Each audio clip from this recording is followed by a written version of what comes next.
What is up, guys? Welcome back to the channel. Welcome back to another video. Today, as you can see behind me and from the B-roll shots, we are at the Thomas Reed Memorial Bridge. What is that? If you're a UFO buff, you know exactly what that is. There was the first UFO sighting here in this area, right there. We're gonna get more into this, more stories about this place.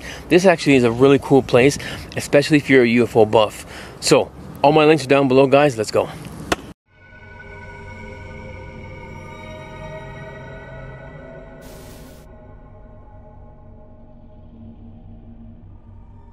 Alright guys, in 1969, Thomas encountered a UFO, and this place is designated as an official historic event.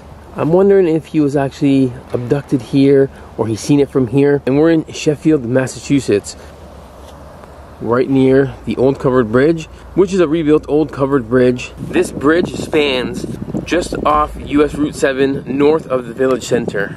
This is also known to people as the Sheffield Bridge. It was originally built in 1837 using Timbertown lattice trusses.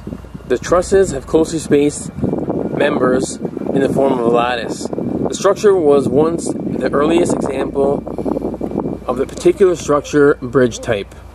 The river is not very wide at the crossing, almost like a wide stream than a river. The bridge spans 91 feet. Unfortunately, the teenagers set fire to this bridge in 1994. It was rebuilt from the original plans in 1996. One of the two original stone blocks remain in use. Otherwise, everything at the site is replicated from the original structure.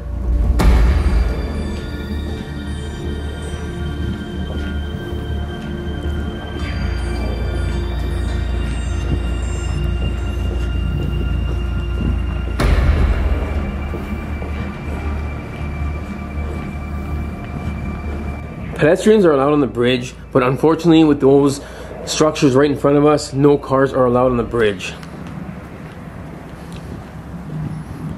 I just looked online, these things are called bollards. And when you approach the road east, it provides a small park for parking so you can walk the grounds. Alright guys, I have an article and I'm going to kind of read you to it and kind of just walk around the grounds because there's so much about this bridge that I want to talk about that I just can't remember. We just found this periodically and I want to give you guys a good video and I hope you guys enjoy the scenery around. Maybe I'll talk into the camera and I'll shoot some more scenery shots, but there's just a lot for me to remember and we just found this on the spot, so hopefully you guys enjoy it. So 50 years ago, the old bridge was still used for vehicle traffic. You could still drive it up until then. So, and in 1969, 9-year-old Thomas Reed drove with his mother, brother, and grandmother across the bridge. After crossing, they saw a bright light rising out of the Housatonic River. So, it could have been this way, and it could have been this way. But I think with the monument right here, I think they were standing here right when it happened. Soon after, Mr. Reed remembers being taken from his family, his car, to a large building that looked like an airplane hangar, like a large airplane hangar. So he might have been standing here. The car was probably right where I'm standing, or right here, and he was taken. The beam shot down apparently. So that's what rumor has it, that the beam shot down and took him. Large insect-like creatures walked around the building.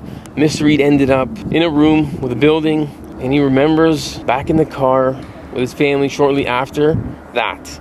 So he was taken and he was brought back to the car type thing. So he was abducted, he was brought back, and it happened right here where I'm standing, which is kind of creepy and cool, sort of, you know what I mean? Thomas Reed UFO Monument Park, Life Park. Donated by the History Channel's Ancient Aliens. Huh. How nice. New Hartford, Connecticut is where we are, I guess. Mr. Reed remembers being taken from his family's car to a large building that looked like an airplane hangar. Large insect-like creatures walked around the building. Mr. Reed ended up in a room with a building, and then he remembers being back in the car with his family shortly after that.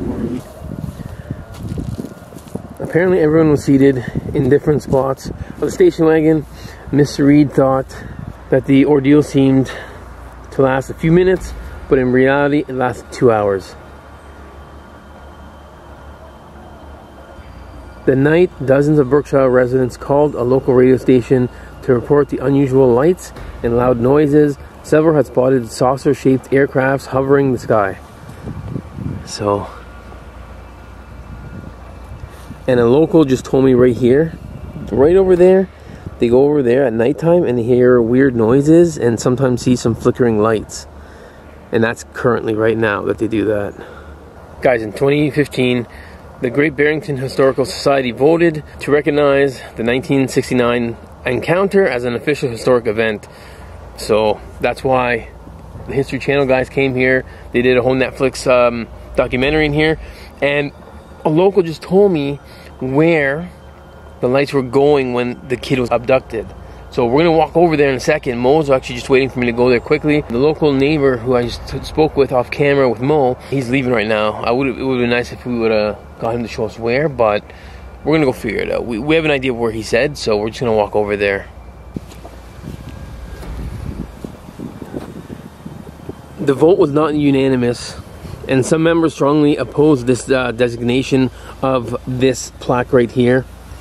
So, independently documented by many viewers, both at the bridge and in several surrounding towns. So, the local neighbor said the family was standing right about here, just a little bit out of the bridge. No, they were over there. He said they were over there. No, he said they were standing here with the car, and the flickering lights were over there. So let's go see where the flickering lights were. All right, let's go. Okay, again, so he was standing, he said they were around there with the car, because this is the driveway, or the pathway. This is the field where the lights were flickering and abducted the kid. So, you know, guys, because back in the day, in the 70s, the town that was over here, there was probably nothing. It was probably absolutely nothing. That road probably led to maybe some odd houses that are in the forest. Well, I see a house down there. So, they could have been driving to their house, and this is just a weird open field where we could have seen the lights. Yeah. This would be very, very creepy at nighttime. So, but this is around where it happened, somewhere amongst this open field here. So, and that was what, like 50 years ago? 1969 would have been about just a touch over 50 years. Yeah. I would be scared out here at nighttime. Especially like that guy that told us, he goes, you still hear weird noises that he can't explain, but he doesn't necessarily believe it's UFO stuff. He goes, the noises are different. He can't explain them, but he's not 100% set on that it's aliens landing or doing stuff here. He does see flickering lights and weird looking lights, which he also said he doesn't know how to explain those. He's kind of like 50-50 on the whole thing. Like, he thinks it happened, but he doesn't think it happened, but he doesn't know how to explain what he hears when he comes here. So it's a toss-up. The only way we could figure this out if we stayed here at night. Well, we obviously don't have time to do that on this road trip, but we know where it is now, so we might come back and stay the night, camp here or something. I bet you no one's camped here before. That would be a really cool video. Creepy, scary, but yeah, it's overwhelming with some of the stories he was telling us. And the next time we come here, unless we see other locals, I would love to get their opinion on this stuff and see what they say. Like any of the older generation. So if they were around when this happened, you know what I mean? Like an older, like 60, 70-year-old couple, or, you know? But it's pretty cool to be here. It really is. See, I'm looking down the pathway now. I see something orange in the middle of the road. I don't know if that's to stop cars from driving down this road, because now it's considered a historic site. So I don't think we're allowed to. We can walk on it because it's a park, but it looks like it's something that makes it so no cars can come. I don't know. But here's another open field right here, everyone. Yeah. Creepy. Just looking at these and these shaking is creepy as it is. Alright, we're back over here by the main park. What is this? Thomas E. Reed. If you guys want to pause that, you can pause it to read. It just gives an idea of what I kind of already told you, probably even better. But yeah. And I remember Mo being over here. There's a telescope over here. And you said what? This is to look for aliens? UFOs? Yeah, they put that there so you can look at the sky. I tried to zoom in on your movie, but it was too tiny to see it. May the secrets be revealed. Huh. Wow. Let's see something.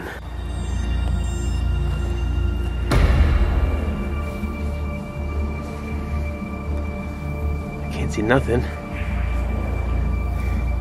But again, this is more for nighttime, right? So, kind of looking directly into the sun. How cool would it be to be here at nighttime, doing the sleepover here, or the camp over, right? Looking at that stuff in the light, maybe you can see something. I don't know. How cool would it be? If there's anyone in the local area where this bridge is, if you have any stories, I would love for you guys to message me on my Instagram, Facebook, email, any of that stuff. I would love to hear some stories more here, so when I come back, I'm more prepared for a camping video, and yeah, like that. You know how it is. I'll be more prepared for my next video. So I'm coming to the end here. Over here, looks like there might be a trail that goes over. Yeah, it could be trails that go all the way around in the back and all that jazz. But look at the scenery. This is so beautiful.